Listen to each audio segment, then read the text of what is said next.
네, 여러분 안녕하세요. 제주에디입니다. 네, 여러분 올해 정말 많은 일들이 있었는데 그 중에 정말 경사스러운 일이 하나 있었죠.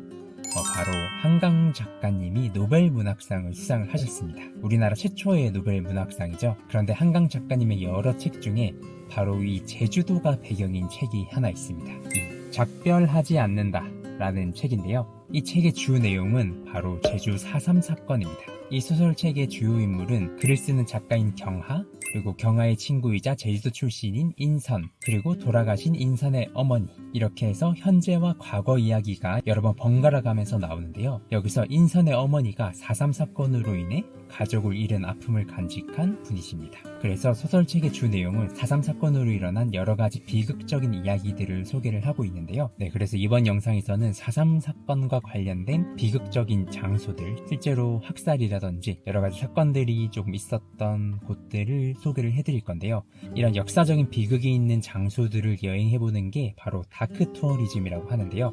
제가 이 다크 투어리즘에 대해서 한 2번 정도 영상을 좀 소개를 해드렸는데, 이번에 이 한강 작가님의 노벨 문학상 기념해서 제주도의 다크 투어리즘 유적지로 지정된 곳이 14곳이 있습니다. 그 14곳이 어떤 곳들이 있는지 여러분들께 소개를 해드려 볼게요. 제주 다크투어 지정 유적지로는 총 14곳이 있는데요. 첫 번째로 가볼 곳은 제주 4.3 사건에 대해 먼저 알아봐야겠죠. 이 사건의 이름이 왜 제주 4.3 사건이며 원인이 무엇이었고 대체 어떤 일들이 있었는지 자세하게 알 수 있는 곳인 제주 4.3 평화공원을 추천드립니다. 설명에 따르면 4.3 사건은 1947년 3월 1일 경찰의 발포 사건을 기점으로 하여 1948년 4월 3일 남로당 제주도당 무장대가 무장봉기를 일으킨 후 1954년 9월 21일 한라산 금족 지역이 전면 개방될 때까지 7년 7개월 동안 제주도에서 발생한 무장대와 토벌대 간의 무력 충돌과 토벌대의 진압 과정에서 수많은 무고한 주민들이 학살당한 사건입니다. 한국 현대사에서 6.25 전쟁 다음으로 인명피해가 극심했던 사건인데요.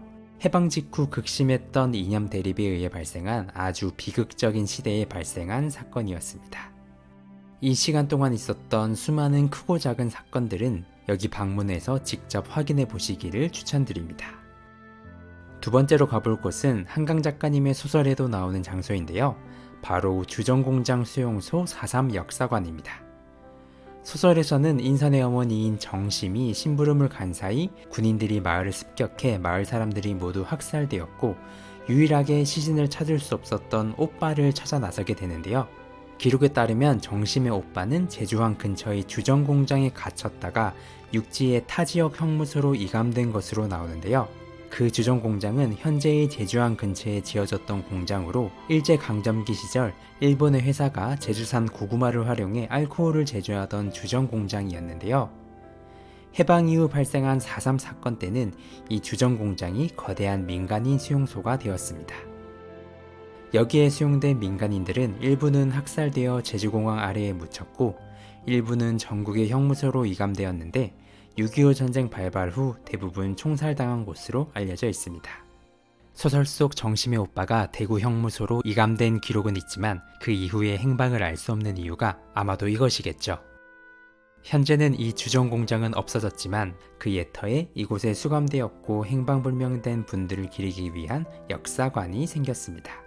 이곳은 2023년에 개관한 곳이라서 아직 안 가보신 분들도 많으실 텐데요. 제주공항과 아주 가까운 곳에 위치해 있으니 한번 가보시면 좋을 것 같습니다.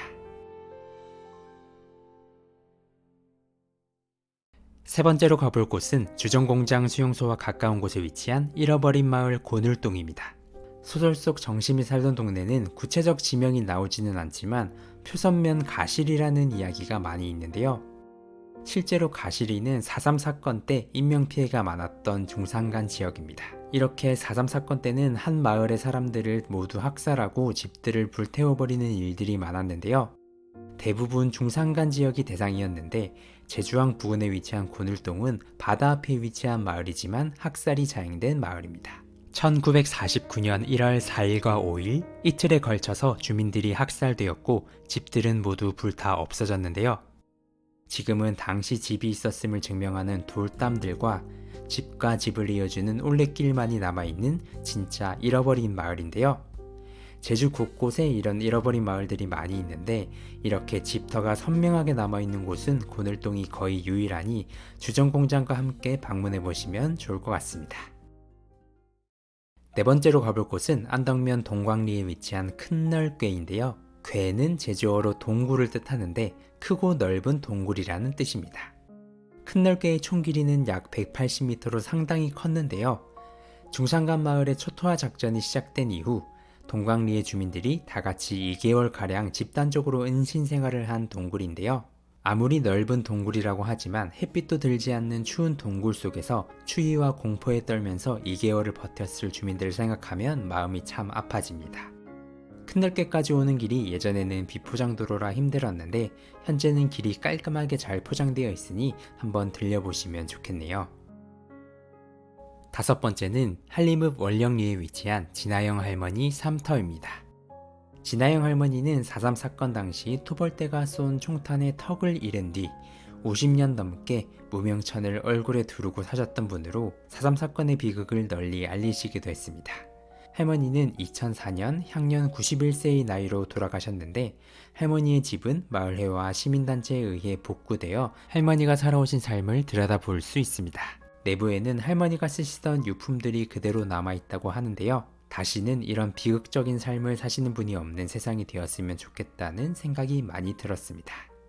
제주식 대문인 정랑이 설치되어 있어 들어가지 못한다고 생각할 수 있는데 진아영 할머니 삼터 보존회에 전화를 하면 내부에도 들어갈 수 있다고 합니다.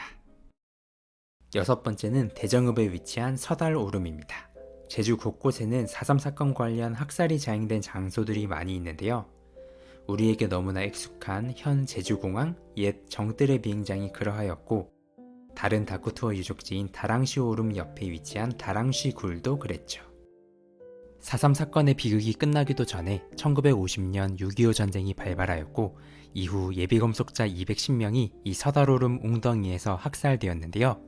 이 희생자들은 대부분 4.3 사건의 원인이었던 남로당 무장분기를 일으킨 사람들도 아니었음에도 무고나 밀고 경찰과의 불화, 개인적인 감정 다툼 등으로 예비검속된 억울한 경우가 많았다고 하여 더욱 가슴이 아픈 장소입니다.